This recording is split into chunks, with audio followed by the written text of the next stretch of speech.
Alors, bien aimé, la dernière fois, nous sommes arrêtés sur les 8 étapes pour établir une alliance de sang.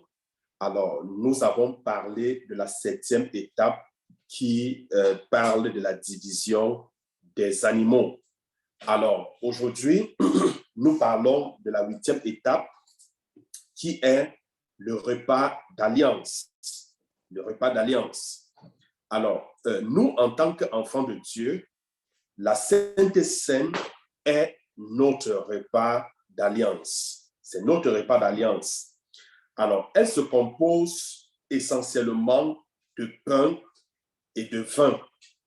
C'est notre nourriture d'alliance traditionnelle. Donc, le pain et le vin. Elle est plus significative de ce que Jésus a fait. Parce que lorsqu'on parle du pain, lorsqu'on parle du vin, cela a une portée, cela a une signification spirituelle par rapport à ce que Jésus a fait. Alors, il est donc important de savoir comment est-ce que la Pâque se célébrait dans l'Ancien Testament. Juste quelques représentations, juste quelques points essentiels lors de la célébration de la Pâque. En fait, dans l'ancienne tradition juive, il y avait 3 paniers de pain sur la table le jour de la célébration de la Pâque. Donc, il y avait trois paniers de pain, il y avait 3 paniers de pain qui étaient posés sur la table. Et lorsque Jésus donc était à table avec ses disciples, la Bible dit, Jésus prit du pain d'un panier placé au centre de la table. Il a pris le panier qui était au centre de la table, comme l'exigeait en fait la tradition, et il le rompit. Jésus considéra en fait que les 3 paniers représentaient Abraham, Isaac et Jacob. Abraham, Isaac et Jacob. Les Juifs ne savaient donc pas pourquoi Jésus a plutôt rompu le pain qui représentait Isaac. Parce que Jésus a pris le pain qui se trouvait au milieu. Il y avait 3 paniers, mais il a plutôt pris le pain du milieu. Et qu'est-ce qu'il a fait? Il a rompu le pain. Et ce pain qui représentait Isaac. Alors, Jésus prit donc le pain du centre qui, en fait, représente le corps brisé du Fils. Le corps brisé du Fils. Parce que l'acte, en fait, de prendre le pain et de le rompre, de le briser, est une image, en fait, des souffrances, de la maltraitance, de ce que Jésus devait endurer pour nous. Parce qu'après l'avoir brisé, il nous a remis, il nous a donné. Ça veut dire, Jésus a accepté par cet acte, porter en fait nos châtiments, le châtiment qui nous procure la paix sur lui. Il a accepté souffrir à cause de nous. Rappelez-vous les souffrances de Jésus sur le chemin de la croix. La Bible dit, il était frappé, il était humilié, il était bastonné, il était rejeté, il a subi toutes sortes de mépris, il a subi toutes sortes d'insultes. Ceci est une image du corps de Jésus, du pain qu'il a eu à briser. Toutes les souffrances qu'il a reçues, qu'il a subies à cause de nous. Alors, bien aimé, comme je vous disais, Jésus prit donc le pain du centre représentant le corps brisé du Fils. Le pain, en fait, signifie, en fait, quand nous voyons les 3 paniers, c'est-à-dire, c'est le Père, le Fils et le Saint-Esprit. Le Père, le Fils et le Saint-Esprit. Alors, il est donc allé plutôt prendre le pain du centre qui représente plutôt le corps du Fils. Vous comprenez? Donc, c'était une image prophétique des choses qui allaient arriver. Donc, Jésus, en prenant donc le pain du centre, en le brisant, c'est une image prophétique. Il montrait en fait aux disciples que ce pain du centre représente son propre corps.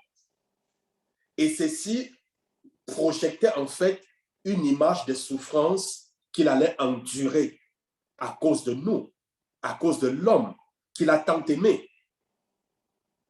Alors, l'ancienne tradition juive utilisait aussi 4 verres. Quand nous voyons la célébration de la Pâque, il y avait 4 verres, toujours au centre de la table. Alors, il y avait 3 verres pleins et un vide. Et celui qui était vide, le verre était retourné sur la table où se célébrait la Pâque. Je dis, mais il y avait 4 verres, 3 verres pleins et le 4e était vide, il était retourné sur la table. Alors, ce verre qui était vide et qui était retourné était en quelque sorte le verre du Messie. Ça veut dire qu'il n'y avait que le Messie seul qui pouvait retourner le verre, qui pouvait prendre le verre. Alors, la Bible dit donc, le jour de la célébration, Jésus prit donc le verre du Messie, le verre qui était retourné sur la table. Il le remplit et le but. Il remplit et il but. Donc, par cette action, Jésus, en fait, était en train de dire aux disciples, je suis le Messie. Il leur disait par cette action, je suis le Messie. Parce que lors de la célébration, le verre du Messie restait retourné et personne ne pouvait le prendre, sauf le Messie. Alors, Jésus, en prenant donc le verre vide qui représentait le verre du Messie, en le remplissant et en le buvant, disait ainsi aux disciples, je suis le Messie. Donc, par cet acte, en fait, la signification était très claire pour les disciples. Les disciples compris que Jésus, par cette action, était le Messie. Alors, nous voyons donc une autre démarche dans l'alliance des saints consistait en fait à oindre l'incision faite. Les gens faisaient l'incision et puis ils soignaient la partie incisée. L'incision ici, c'était lors de l'alliance. Alors, ils pouvaient le oindre avec de la cendre pour pouvoir laisser une cicatrice visible. Alors, la cicatrice donc était donc le symbole physique de l'alliance établie. Quand on parle de la circoncision, par exemple, dans la Bible, la circoncision, quand Dieu a fait alliance avec Abraham, il a demandé à ce que les mâles soient circoncis. La circoncision, en fait, identifiait les Juifs comme le peuple allié de Dieu. C'est ça la circoncision. C'est identifier le peuple juif comme étant allié de Dieu. Donc, ça veut dire que toute personne, tout mâle qui naissait en Israël devait se faire circoncis.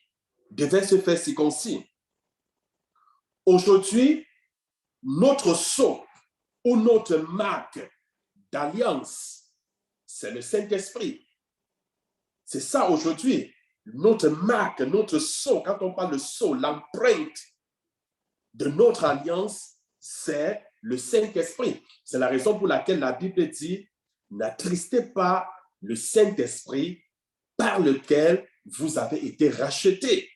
N'attristez pas le Saint-Esprit par lequel vous avez été rachetés. Vous avez été rachetés. Donc, le Saint-Esprit, en fait, c'est l'empreinte de Dieu sur la vie du croyant.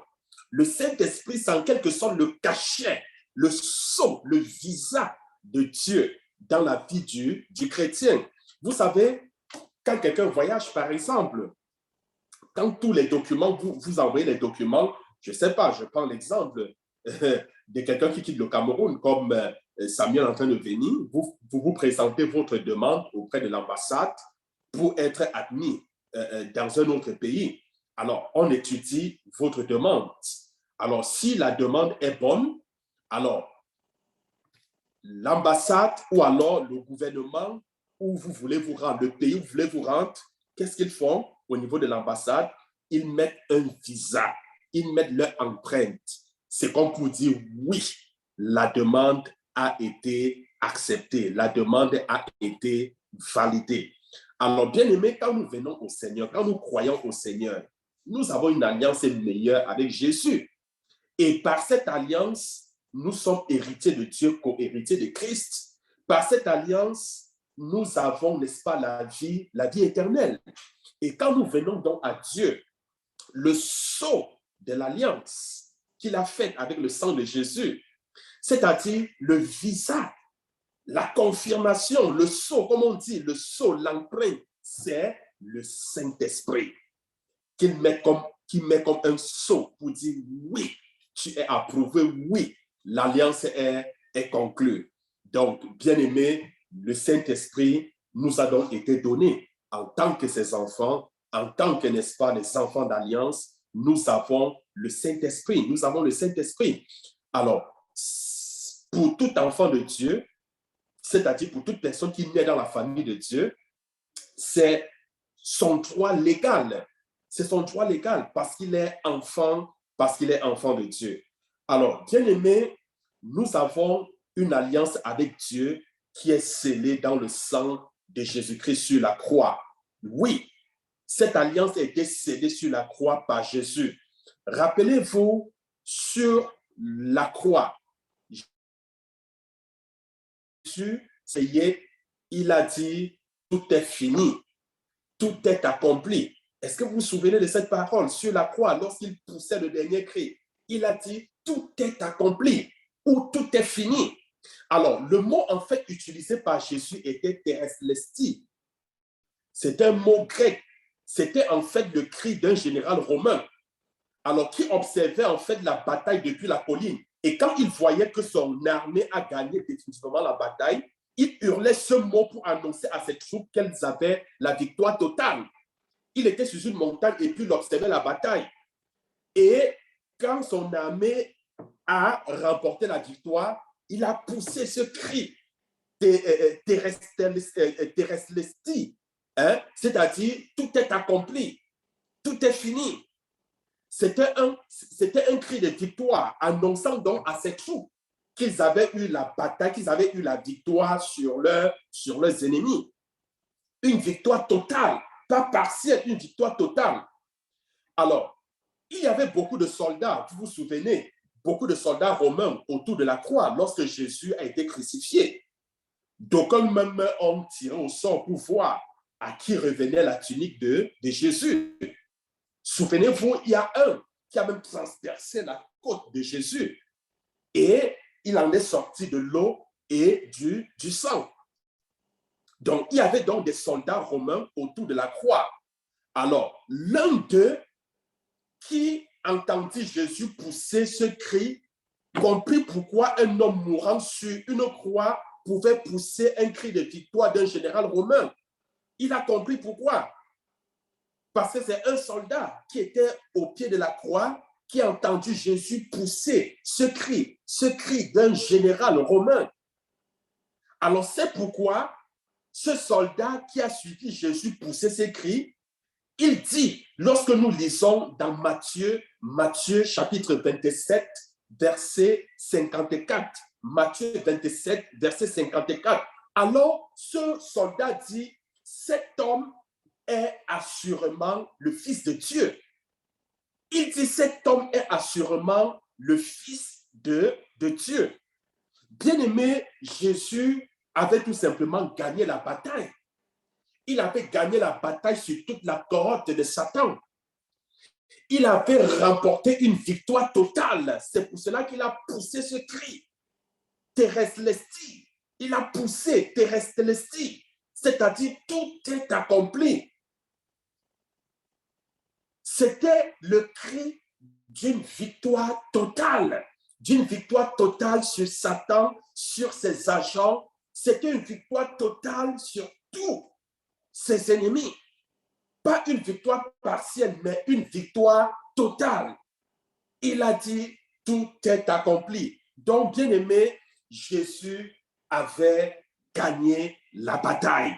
Et souvenez-vous, par cette action, par son sang sur la croix, il a remporté la bataille sur tous ses ennemis, sur tous nos ennemis. Et souvenez-vous, la victoire nous appartient. La victoire nous appartient. Jésus ne menait pas cette bataille pour lui. Il menait cette bataille pour nous. Nous qui sommes ses enfants. Il menait cette bataille pour toi. Il menait cette bataille pour moi. Nous qui sommes ses enfants. Jésus a vaincu tous nos ennemis. Pas quelques-uns de nos ennemis. Non, tous nos ennemis ont été vaincus par sa mort sur la croix. Tous ces ennemis ont été vaincus. Tous nos ennemis, par conséquent, ont été vaincus. Donc, nous avons la victoire, bien-aimé. Tu as la victoire. Jésus a vaincu tous tes ennemis. Alors, après avoir poussé ce cri, bien-aimé, tout est accompli, c'est-à-dire Tetelestai. Alors, tout ce qui lui restait à faire, c'était de passer 3 jours et 3 nuits en enfer. Vous savez, quand Jésus est mort, il est descendu aux enfers. Il est descendu dans le séjour des morts, où il a fait 3 jours et 3 nuits.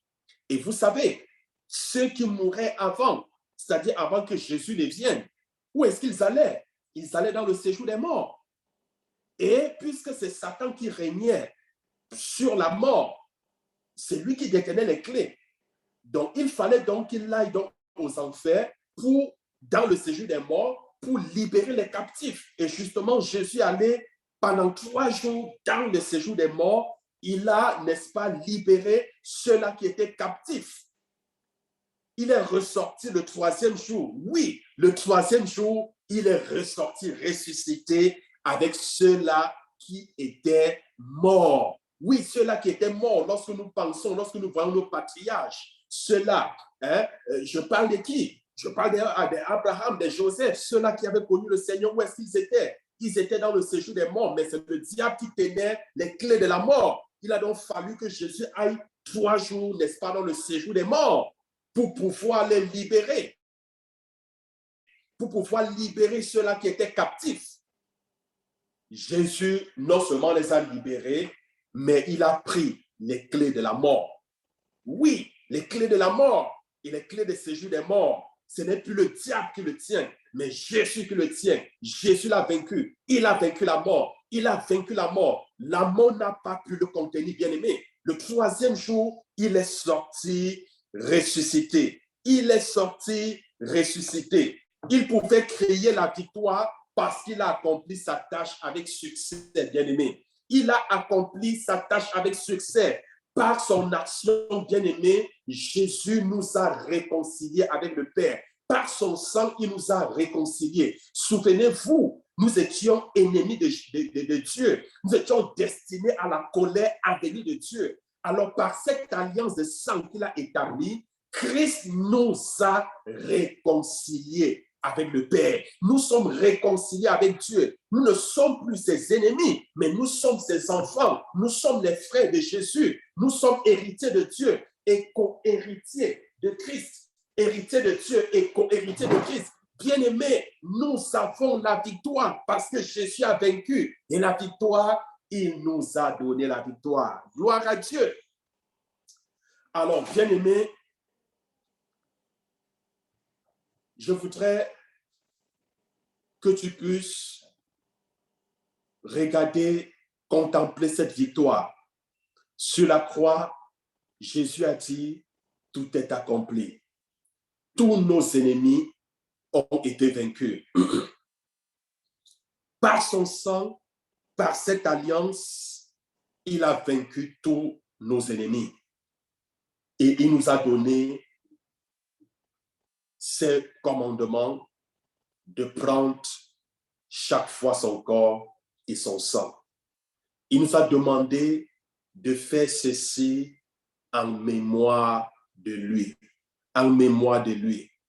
Oui, bien-aimé, en ce jour, je voudrais que tu te souviennes que le corps de Jésus a été donné pour toi.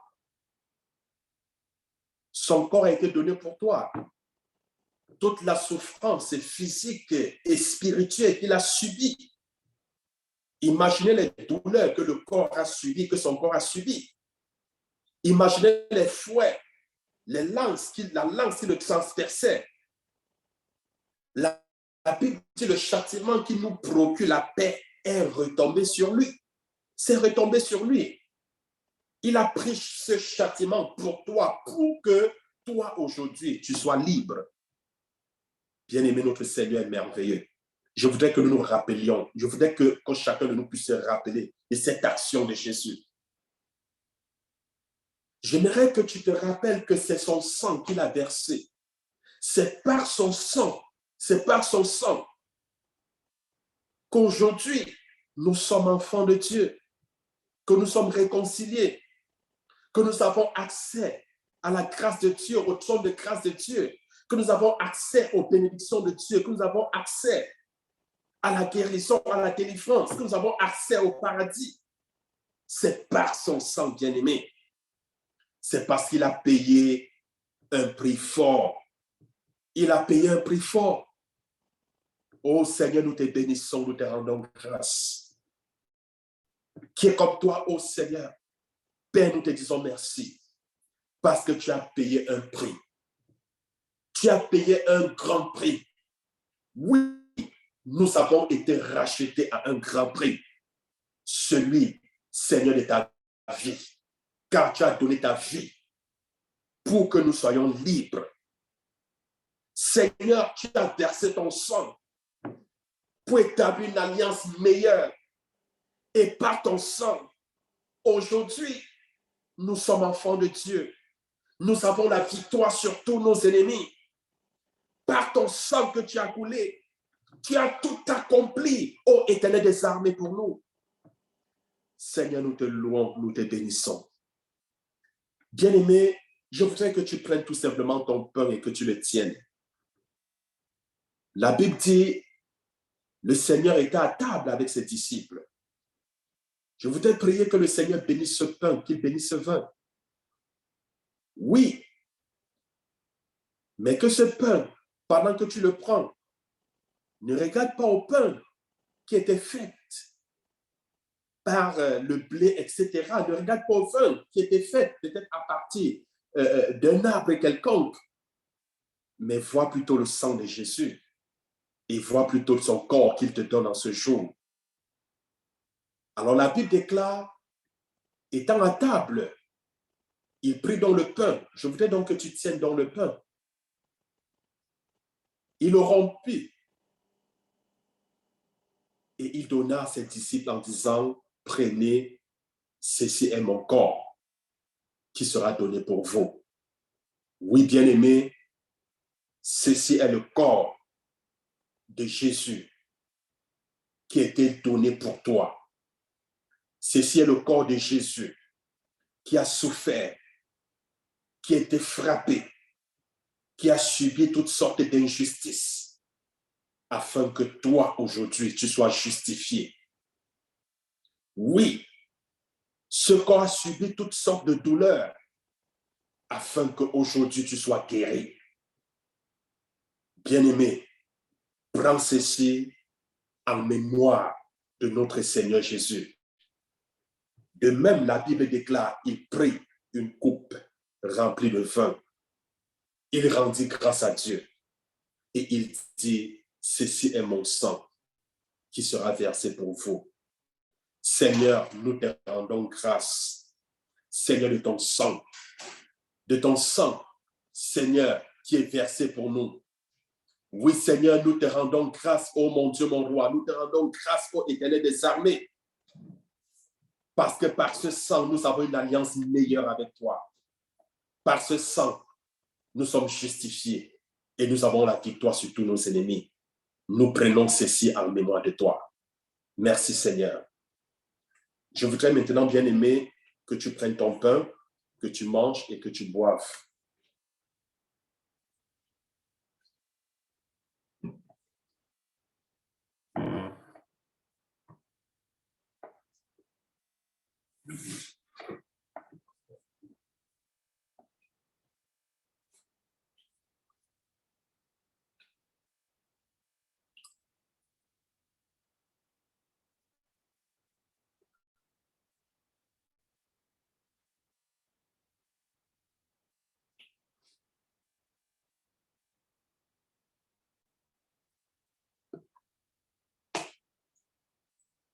voudrais que tu prennes le sang, la coupe, et que tu puisses la boire.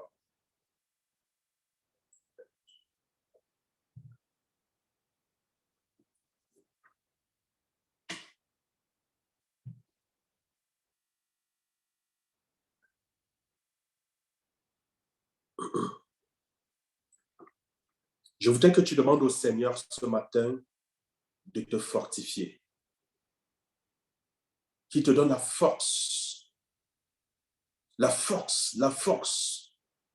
pour pouvoir avancer dans cette marche chrétienne, qui te donne la force de pouvoir accomplir sa volonté. Que la force du Christ soit ta portion, soit ton partage. Es-tu malade dans ton corps? Es-tu malade dans ta chair? Bien-aimé, je voudrais que tu demandes au Seigneur de te guérir. La Bible dit qu'il était frappé, humilié, rejeté, que le châtiment que nous procure la paix est retombé sur lui. Et par ses maîtres sur la Bible déclare, nous sommes guéris. Bien-aimé, si tu es malade, reçois la guérison au nom de Jésus. Reçois la guérison au nom de Jésus. Que le Seigneur te fortifie. Que le Seigneur t'encourage. Que le Seigneur se tienne toujours à tes côtés. Que la victoire de l'Éternel soit ta portion. Il nous amène de victoire en victoire. Oui, reçois la victoire sur tous tes ennemis. Sois victorieux dans tous les domaines de ta vie. Car nous sommes plus que victorieux par le sang de Jésus. Oui, par le sang de Jésus, tu es plus que victorieux. Bien-aimé, que le Seigneur te bénisse. Que le Seigneur te garde. Que le Seigneur te protège. Qu'il protège ton âme, ton esprit. Que ta foi soit préservée jusqu'à ce qu'il revienne. Que rien ne te sépare de l'amour de Dieu manifesté en Jésus. Bien-aimé, sois béni. Sois abondamment béni. Gloire à toi, Seigneur. Au nom de Jésus-Christ. Amen. Amen.